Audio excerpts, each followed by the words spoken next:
네, 오늘 이 시간에는 욥과 사탄의 대결이라고 하는 제목으로 말씀을 전하려고 합니다. 욥과 사탄의 이 결투는 지금 오늘 본문에 우리가 잠시 읽은 이 말씀이 제 2차전입니다. 2회전입니다. 1회전에서는 누가 완전 KOP를 당했습니까? 사탄이 KOP를 당했습니다. 이제 2차전으로 들어가게 됩니다. 여러분, 우리가 참 명심해야 될 게 있는데, 여러분, 고난은 절대적으로 유익한 겁니다. 여러분, 고난 없이는 주님을 깊이 배울 수가 없습니다. 그래서 야고보서 1장 2절, 3절, 4절에 그랬죠. 예수님의 친동생인 야고보가 곳곳에 흩어져 있는 디아스포라 유대인 12지파에게 편지하면서 내 형제들아, 너희가 여러 가지 시험과 그 시험 가운데는 뭡니까? 고난과 역경과 어려움들을 포함합니다. 시험을 당하거든 우리 같이 하실까요? 온전히 기쁘게 여겨라. 여러분, 이건 어느 정도 기뻐하고 상황에 따라 기뻐하는 게 아니고 완전 기뻐해야 될 절대적인 이유란 말이에요. 그러면서 이는 믿음의 시련이 인내를 만들어내는 줄 너희가 알미라. 그리고 인내를 온전히 이루라. 이는 너희로 온전하고 구비하여 조금도 부족함이 없게 하려 함이니라. 여러분, 예수님을 그대로 빼닮기 위해서는 고난이 필요합니다. 여러분, 우리가 잘못했을 때는 얻어맞아야 합니다. 아파야 합니다. 힘들어야 합니다. 그래야 뭐가 나옵니까? 잘못했습니다가 나옵니다. 여러분, 참된 회개는요, 하나님 앞에만 드릴 수 있는 겁니다. 참된 회개. 그리고 깊이 철이 들어가면 내가 잘못한 게 없는데도 어떤 때는 동생 때문에 이 아들을 맞아요. 누구 때문에 괴롭힘을 당해야 돼? 어려움을 당해야 합니다. 그리고 그 신앙이 더 깊어져 가면은 결국은 여러분, 주님의 삶이 우리의 모습이 되는 그런 삶이 있습니다. 그래서 뭐요? 결코 고난이 없이는 이것이 우리에게 찾아올 수 없다는 사실을 알아야 합니다. 그러면서 우리가 이 설교를 들으면서도 고난에 대해서 목사님 아무리 이야기해봐야 나는 고난 싫어요. 목사님은 목사님이니까 고난을 통해서 목사님 도와줄지를 몰라도 나는 저 집사님은 아마 고난이 필요한지 몰라도 나는 절대 아닙니다. 나는 그것 위해서 기도합니다. 하나님, 고난이 내게 오지 말게 하시고 고난과 상관없이 좀 하나님 좋은 쪽으로 내가 선응하는 쪽으로 신앙생활 잘할 수 있도록 도와주십시오 하는데, 여러분, 그거는 여러분의 기도가 누구의 붙잡힌 기도일 수 있는가 하면 사탄의 미혹에 붙잡힌 기도일 수 있다는 거예요. 여러분, 사도 바울이 이렇게 말하고 있습니다. 뭐라고 그가 이야기를 하느냐 하면은 히브리서 고린도전서 10장에서 이렇게 말합니다. 고린도전서 10장 12절에서 이렇게 말합니다. 그런즉 선줄로 생각하느냐 넘어질까 조심하라. 그리고 13절에서 사람이 감당할 시험 밖에는 너희가 당할 것이 없나니 오직 하나님은 미쁘사. 이 미쁘사란 말이 무슨 뜻이냐 하면은 믿을만 하셔서 하는 뜻입니다. 믿을만 하셔서 너희가 감당하지 못할 시험 당함을 허락하지 아니하시니 또한 시험 당할 시험에 또한 모두 피할 길을 내사 너희로 우리 같이 하실까요? 능히 감당하게 하시느니라. 아멘. 그러니까 여러분, 하나님께서는 우리의 모든 것을 다 아십니다. 그래서 우리에게 어려움이 있고 고난이 찾아오고 시험이 올 때는 우리가 너무 아파서 막 소리쳐도 잘못하면 때리셔야 됩니다. 때리셔야 됩니다. 그런데 뭐가 다 있습니까? 하나님께는 여러분 다 뭐가 있습니까? 우리의 믿음의 분량이 있습니다. 믿음의 수준이 있습니다. 그래서 우리는 조그마한 것에도 감당할 수 없는 믿음의 사람에게는 하나님께서 그 사람에게 그거 안 주십니다. 조그마한 어려움 주시면 뭐하는 줄 압니까? 하나님, 난 일하면 이럴 줄 알고 내 교회 안 나오려고 했는데 하나님 다음에 봅시다 하고 나가버려. 그런 사람은 하나님 슬슬 달래야지. 어떤 분들은요, 여러분 기도하면 당장 응답받습니다. 여러분 신앙이 좋아서요, 천만에 어려서 그래요. 어려서 다 믿음의 수준이 있습니다. 그 믿음의 수준에 따라서 하나님이 허락하시고 역사하시고 함께 하시는 것을 볼 수가 있습니다. 그래서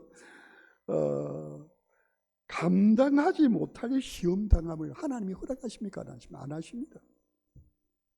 하나님이 허락하시는 이들은 감당할 수 있다고 하나님 보시는 거죠. 그리고 그가 그 시험을 당할 때 능히 감당할 수 있도록 하나님이 도와주신다는 거예요. 그래서 제가 오늘 오전 예배 시간에도 1부, 2부 때도 계속 말씀드렸습니다만, 여러분 욥의 고난당하는 강도는요, 가장 강력한 고난입니다. 그래서 그가 그 고난을 당하는데, 그는 하나님이 이런 고난을 왜 내게 주시는지도 알지 못하고 고난을 당했습니다. 그런데 우리가 아무리 고난을 당해도 그 고난 가운데 이길 수 있는 길이 있어요. 뭡니까? 기도입니다. 우리가 아무리 고난을 당해도, 제가 예전에 고난을 너무 깊이 당한 적이 있는데, 고난을 당하는데도 이거는 이제 끝났다 싶어요. 죽었다 싶어요. 이제는 모든 걸 접어야 된다는 생각이 확실히 왔습니다. 그래서 하나님 앞에 엎드려 기도했습니다. 기도하니까 하나님 다 보여주시더라고요. 다 알려주시더라고요. 그래서 저는 오히려 이제 죽었다고 생각한 거지. 이제 진짜 숨통이 트이고 살았습니다. 감사합니다 하고 끝났습니다. 그거 하는데 금식 며칠이 안 걸렸습니다. 바로 기도하자마자 응답을 받았습니다. 이것은 하나님 나를 주기 위해서 주신 게 아니고, 나를 진짜 하나님 앞에 제대로 불순물 없이 바로 서게 하시려고 주신 것이라는 걸 제가 너무너무 확실히 알았는 거예요. 그러니까 뭡니까? 눈물을 펑펑 터지면서 감사합니다. 그렇게 울면서 하나님 앞에 감사하면서 기도했던 적이 있습니다. 욥이 당하는 고난의 최고의 강도가 뭔가 하면은, 머리끝에서 발끝까지, 여러분 그 고통에 대해서 제가 오늘 오전에 이야기를 드렸습니다. 너무 고통스럽고 너무 끔찍한 정도의 고통입니다. 제 2라운드에 들어섰는데 그 고통을 그의 아내가 보자마자 뭐라고 그랬습니까? 이거는 해도 하나님 너무하신다. 그러면서 자기 남편 편 들어준다는 게 뭡니까?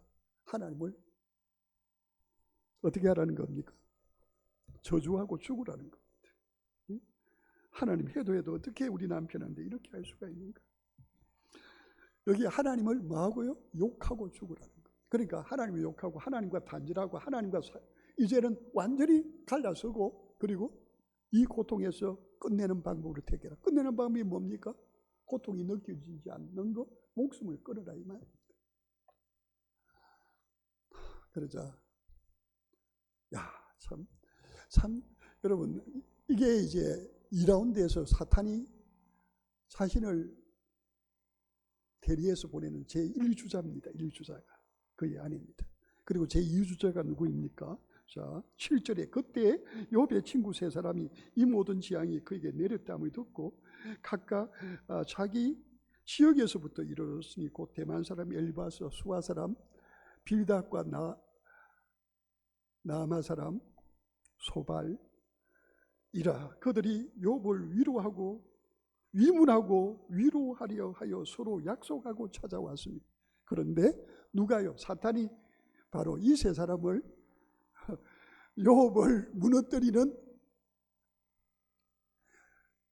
사탄의 대리인으로 사용하고 있음을 볼 수가 있습니다. 왜 대리인을 쓸 수밖에 없을까요? 여러분, 사탄이 욥에게 완전히 온몸이 만신창이가 되어서 완전히 여러분 숨도 옳게 쉬지 못하도록 완전히 그를 고통 가운데 몰아넣었습니다. 그런데 사탄이 졌다는 것을 알았어요. 왜요? 자, 우리 같이 한번 읽겠습니다. 2장 10절입니다. 2장 10절 시작. 그가 이르되 그대 말이 한 어리석은 여자의 말 같도다.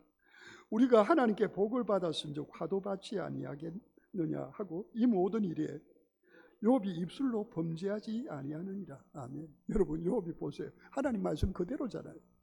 그러니까 뭡니까? 이 사탄은 하나님이 욥을 통해서 하나님이 누구신지를 사탄에게 보여주시고 결국은 그를 무릎 꿇게 만드시는데 바로 게임은 끝난 거예요. 이걸 통해서 게임은 끝난 거예요. 그런데 여러분 사탄의 특징이 뭔 줄 압니까? 저희들은 포기하지 않는 겁니다. 끝까지 물어뜯습니다. 그리고 그 물어뜯는 것도 언제 끝났습니까? 우리 같이 하실까요? 갈보리 언덕 십자가에서 완전히 끝났습니다. 그래서 이렇게 이 정도로 이렇게 물어뜯는 사탄도요 이제는 더 이상 어떻게 하지 못합니다. 그래서 우리는 사탄을 뭐라고 합니까? 종이 호랑이라고 합니다. 우리 베드로전서 5장 8절 이하의 표현을 쓰자면은 사자는 우는 사자같이 믿는 자까지라도 삼키려고 두루 다니지만은 아무리 울부짖어도요 이미 예수 그리스도 안에 있는 자는 이미 승리했음을 믿습니다. 아멘. 이미 끝난 전쟁입니다. 끝난 전쟁. 사탄이 얼마나 놀랐겠습니까? 하나님 앞에 하나님 뜻이 이루어지다면 저는 언제나 오케이입니다. 하나님. 그걸 보고는 그에게 누구를 붙인 거예요? 그의 아내를 붙여서 그를 향하여 하나님을 욕하게 하는 겁니다. 또 여기에 보면은 누구도 그의 새 친구를 통해서 그는 대리 전쟁을 벌이려고 하는 겁니다. 우리 같이 하실까요? 욥은 죽어도 하나님의 뜻을 존중하고 받아들입니다. 아멘.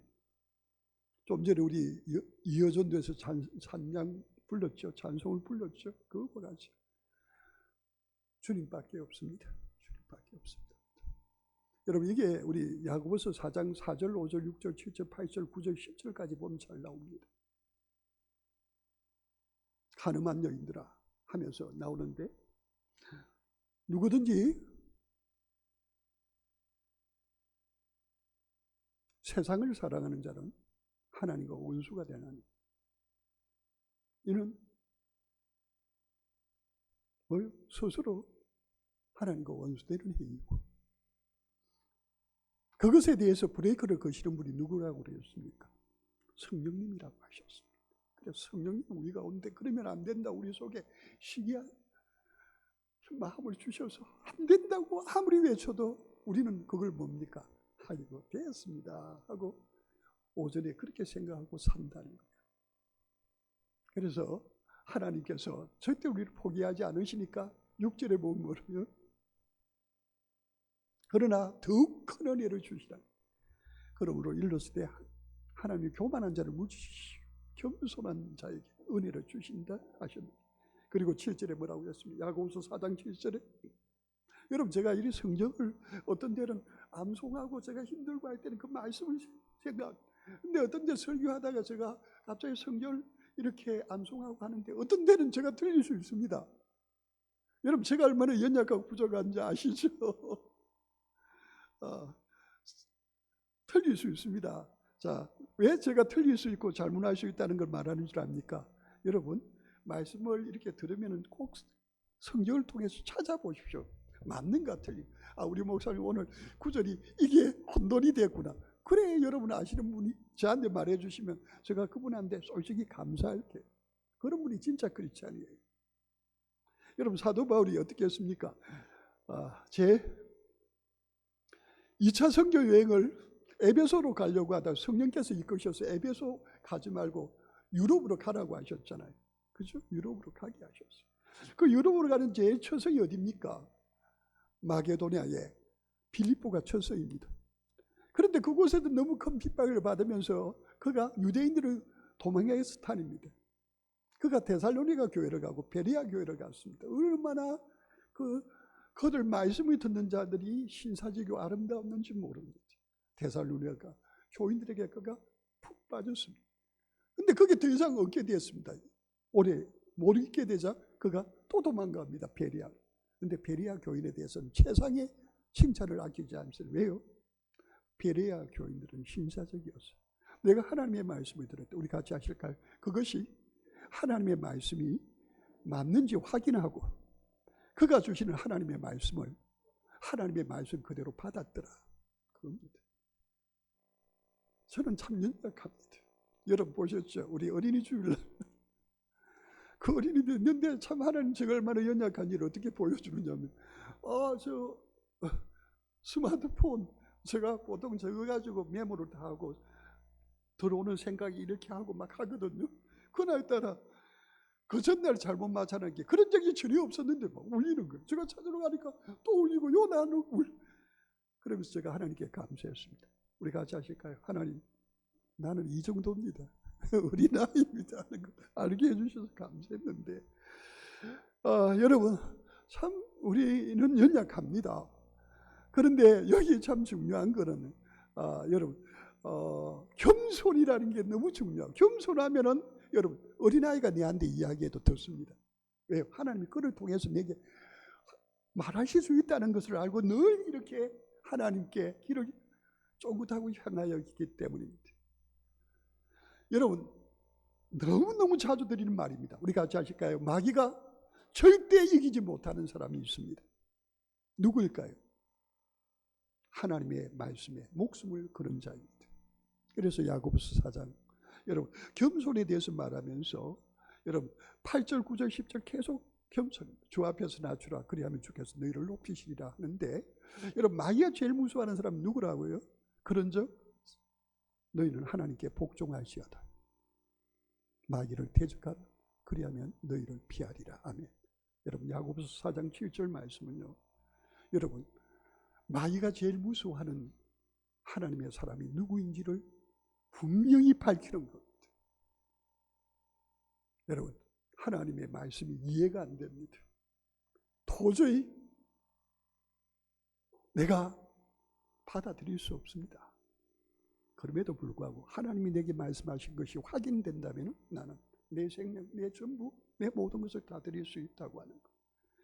여러분 마귀는 그런 사람을 확인합니다. 확인하고 난 다음에 그런 사람이면 그냥 그 사람만은 포기합니다. 마귀가 포기하는 사람. 여러분 여기 나옵니다만 여러분 욥이 그런 사람입니다.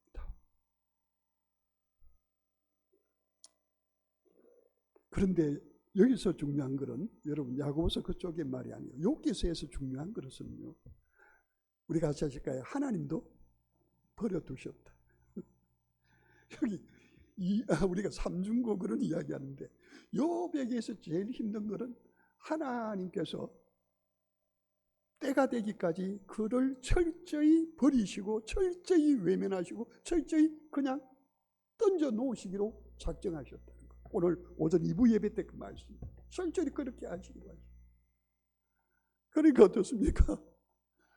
욥의 10자녀가 비명행사를 당하고 그의 몸이 그렇게 만신창이가 되고 그 모든 것들이 그렇게 함에도 불구하고 욥은요 하나님을 향한 기도의 줄을 끝까지 포기하지 않았습니다. 왜요? 하나님은 이 땅에 있는 사실은 미물 하나에까지도 하나님의 사랑이 손길이 함께한다는 걸 알고 있기 때문에 하나님이 너무도 사랑하시는 나를 하나님이 절대로 포기하지는 않는다는 확신이 있었습니다. 그랬기에 그는 그 고난 가운데 외면하시는 하나님을 향하여 그는 참 바보같이 어찌합니까? 하나님 계속 찾습니다. 아무리 불러도 아무리 외쳐도 대답 없는 이름, 응답하지 않는 이름, 외면하는 그분 참 그러나 그는 포기하지 않고 끝까지 그렇게 합니다. 여러분 이게 진짜 아름다운 모습입니다.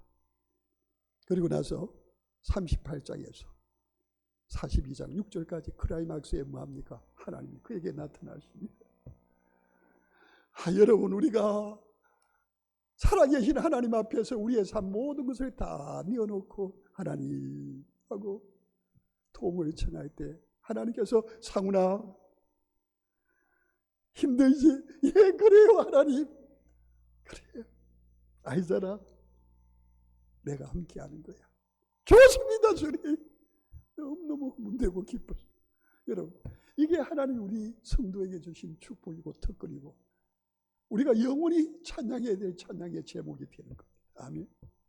그렇게 하나님께서 허락해 주셨습니다. 제가 말씀을 이렇게 하고 제가 하나가 있습니다.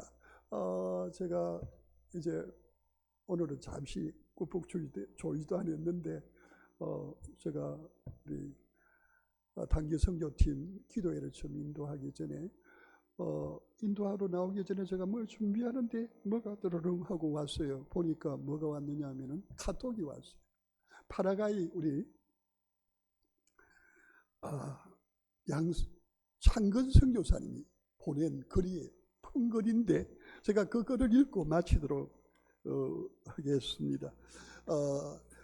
이분은 서울대를 아마 졸업을 하고 유명한 이렇게 그 행정관계의 어떤 그런 변호사로 있다가 이분은 또 프랑스로 유학을 가가지고 이렇게 아주 굉장히 자신의 영역에서는 굉장히 유명한 어떤 분인 것 같습니다.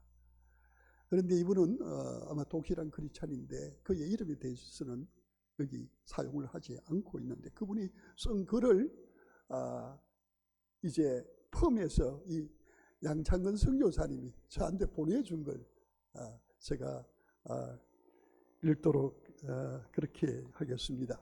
그냥 제가 담담하게 그냥 읽겠습니다. 참척을 이겨낸 어떤 인생, 자식이 부모보다 먼저 죽는 비통함을 일컫는 말이다. 작년 5월에 어느 신문이 한 변호사의 별세 소식을 보도했다. 서울법대를 졸업하고 제1회 사법시험에 합격 후에 판사가 된 그는 4명의 딸을 두고 있었는데 첫째가 눈에 이상이 왔고 백방으로 치료했지만 결국 양쪽 시력을 모두 잃었다. 그는 딸 치료 등 뒷바라지를 위해 천직으로 여기던 판사를 그만두고 변호사 개업을 했다. 그 딸은 앞을 볼 수는 없었지만 공부를 잘해 미국으로 유학 가서 박사학위를 받고 돌아와 서울 맹학교의 교사가 되었다. 취직한 지 9개월 되는 때쯤 두 동생과 함께 집 부근에 있던 삼풍백화점에 들렀고 그때 붕괴 사고로 세 자매가 모두 세상을 떠났다. 그 변호사는 딸들의 보상금으로 받은 6억 5천만 원에 본인의 재산 7억 원을 보태어서 장학재단을 설립하고 첫째가 근무했던 서울명학교에 기정하였다. 그가 어제 세상을 떠났다. 이름은 정광진이다.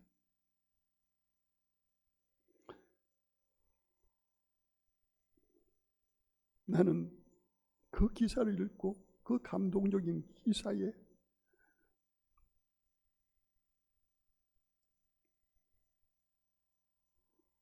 내가 언젠가 본 듯한 느낌을 받았다. 정광진이라는 이름. 37년 전 사법연수생 시절 우리 반 변호사 실무 강의를 했던 바로 그분이었다.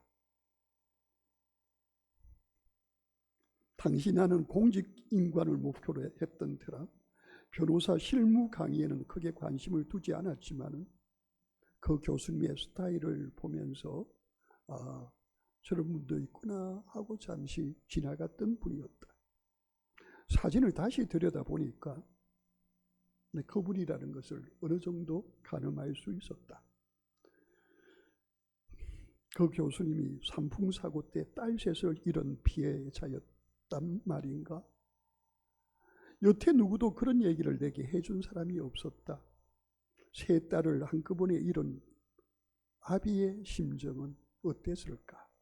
미쳐버리지 않고 어떻게 견딜 수 있었을까? 가늠도 잘 안 된다. 아마도 짐승처럼 울부짖었을 것이다. 도대체 왜 나에게 이렇게 하시는 겁니까? 내가 무엇을 그리 잘못했습니까? 하고 하나님께 격렬하게 대들었을지도 모른다. 그러다 격렬한 항의 중에 그는 희망의 빛이 사방을 뒤덮고 있는 절망을 뚫고 나오는 것을 느꼈을 것이다.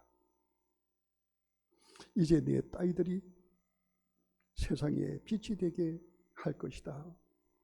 그러면서 절대적인 절망을 절대적인 희망으로 전환시켜 그가 만든 맹인들을 위한 장학재단을 세 딸의 이름 한 자씩을 가져와 삼륜장학재단이라 명명하였다고 한다. 그리고 그것은 수많은 맹인 학생들에게 희망의 등불이 되고 있다. 나는 바로 지금 이 글을 쓰고 있는 이분입니다. 나는 신문을 적고는 점심을 먹는 둥 마는 둥 끝낸 후 분당 서울대병원 장례식장으로 향했다. 오림에도 더위는 한여름을 방불케 했다. 내가 도착했을 때 빈소에는 교회 분들이 예배를 드리고 있었고 빈소 앞 대기 공간 의자에는 희자로 보이는 젊은이가 노트북으로 뭔가를 작성하고 있었다. 언론에 대해서 특필과는 달리 문상객은 그리 많지 않았다. 예배가 끝나기를 기다렸다가 빈소로 들어갔다. 상주는 건장하고 용모가 준수한 20대 청년이었다. 자신은 나는 고인의 외손자라고 말하고 할아버지는 평안하게 눈을 감으셨다며 나이에 어울리지 않을 정도로 정중하게 인사를 했다. 내가 사법연수원 다닐 때 할아버지로부터 가르침을 받았던 변호사라고 나를 소개하며 조문을 마치고 나오려 하자 그는 할머니를 꼭 뵙고 가시라며 잠시 기다려달라고 했다. 그는 적객실로 달려가 고인의 부인을 모시고 나왔다. 매우 선하고 고운 인상의 할머니로 보였다. 제가 20대 때인 86년에 사법연수원에서 정 변호사님으로부터 가르침을 받았는데 이제 제 나이가 환갑이 되니 선생님은 떠나셨다며 인사를 드리자 사모님은 나의 손을 꼭 잡으시며 당시 사법연수원에 출강하는 것을 아주 좋아하셨는데 다른 일로 그렇게 오래 하지는 못해 아쉬워하셨다고 해고했다. 나는 선생님이 모든 시련을 이겨내고 세상에 빛을 보태신 영웅으로 기억될 거라고 추모하였고 노 부인은 잡고 있던 손에 힘을 주시며 10번 미소 띤 얼굴로 끄덕이셨다. 그녀의 차분하면서도 온화한 모습이 삶의 모든 경험으로부터 지혜를 터득한 현인처럼 느껴지게 했다. 딸들에 대한 어머니로서의 아픔이 고인의 것보다 더 깊고 힘들었을 수 있었을 것인데도 말이다. 거주 사무실 변호사들과 점심 식사를 하며 내가 정광진 변호사 별세 뉴스와 문상 다녀온 이야기를 하며 상주가 외손자 한 명이 있었다고 말을 꺼내자 삼풍 아파트에 살고 있는 한 선배 변호사님이 사고 당시 정 변호사님 관련 뉴스가 많이 보도되었다며 그의 스토리는 많은 주민들이 알고 있다고 알려주었다. 당시 프랑스에 나가 있던 나만 모르고 있던 모양이다. 이 선배 변호사님은 그러면서 고인에 대한 정보를 하나 더 보태주었다. 사고 때 세상을 떠난 둘째 따님은 결혼한 지 얼마 되지 않았고 1살짜리 아들이 있었는데 정 변호사님이 그 외손자를 데려와 자신이 키우며 사위를 설득해서 재혼하게 하여 새 출발하게 하였다고 했다. 참으로 놀라운 선택이 아닌가. 그 아이는 절망 속의 조부모에게는 살아야 될 이유가 되었을 것이고 할아버지보다 더 극진한 사랑 속에서 홀 아버지보다 더 극진한 사랑 속에서 성장할 수 있었을 것이다. 젊은 아이 생부에게는 고통의 기억에서 벗어나 새 출발하는 데 부담을 줄일 수 있었을 것이다.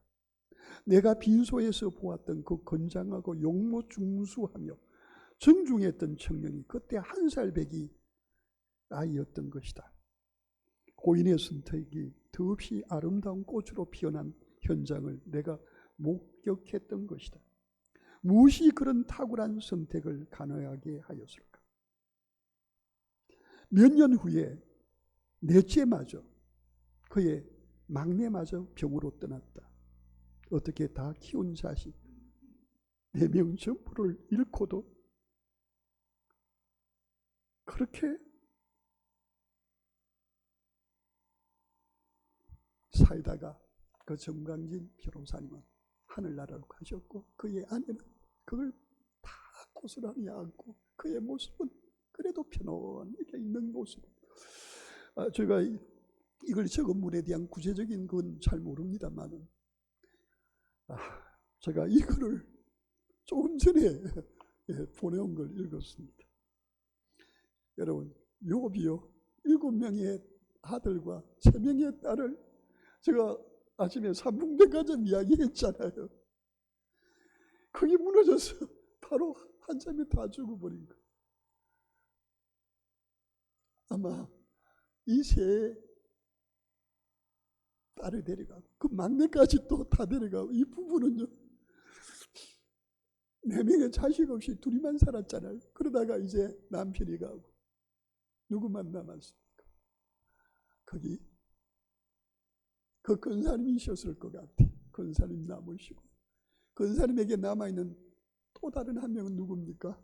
그의 외손자 그 아들이 남아있었던 것 같아요. 여러분 이 욥의 고난 아마 많은 분들이 이와 같은 고난이 당하면 누구를 보는 줄 알아요? 욥을 봅니다.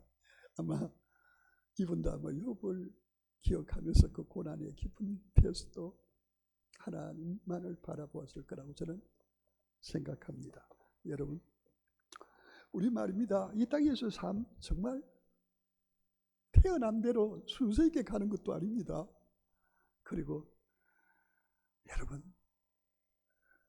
천년만년 살 것 같지만 이 땅의 삶은 의외로 너무너무 짧습니다. 이 땅에서의 잠깐 동안의 삶, 그 삶 다하여 우리를 영원히 사랑하신 그 하나님께 우리의 삶 전부를 다하여 우리 같이 하실까요? 주님 사랑합니다. 우리 함께 기도하시겠습니다. 우리 함께 기도합니다. 주여, 주여 사랑합니다. 주님 사랑합니다. 주님밖에 없습니다. 주님. 아무 의미 없는 것에 마음 뺏기고 생각 뺏기고 시간 뺏기고 마음 뺏기고 살지 말게 하여 주여. 주여.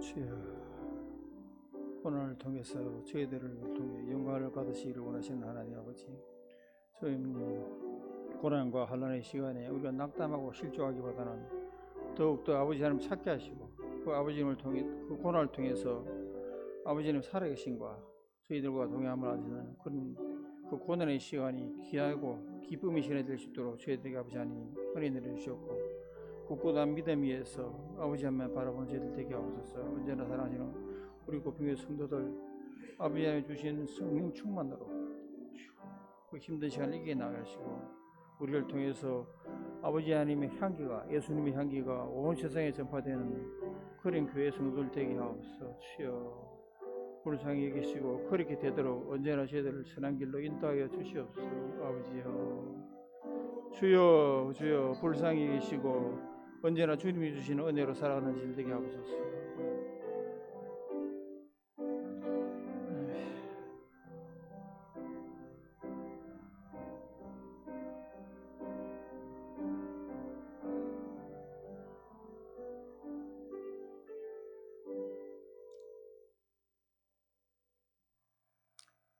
예, 광고를 전하도록 하겠습니다. 주부팀을 참고해 주셔야 됩니다.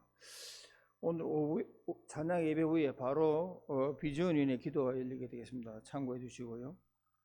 우리가 내년에 25년도에 캄보디아와 베트남을 선교를 가기 위해서 오늘부터 기도 모임을 가졌습니다. 각 기관에서 이명세가 기도 모임을 했는데 내년 캄보디아 베트남 그 선교를 위해서 함께 선교 위원들이 아니더라도 함께 기도해서 또 우리가 그런 선교를 통해서 또 아버지 하나님을 하는 전 세계 만방에 전하는 고평교회 되기를 바랍니다.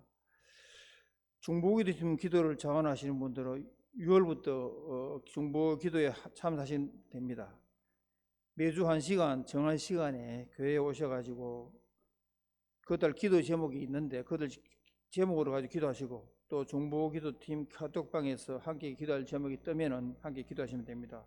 또한 추후에 중보기도 훈련을 꼭 받으시기를 바랍니다. 예, 이상입니다.